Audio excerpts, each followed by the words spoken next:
Facebook feed is a constantly updating list of stories in the middle of your homepage.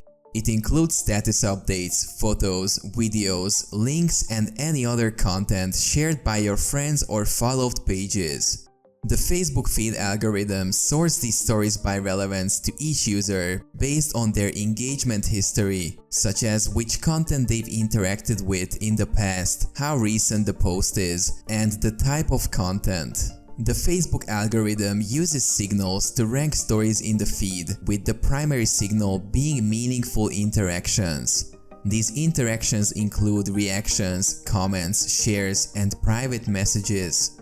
The algorithm also considers the overall popularity of the content, the time it was posted, and the type of the post.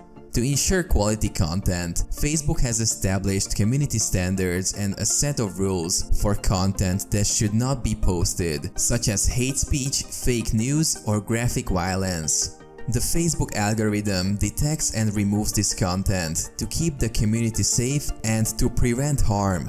Facebook feed provides a personalized experience that showcases stories that are relevant to the user. By using the algorithm to rank and filter content, Facebook creates a constantly updated stream of stories that is engaging and meaningful to each user.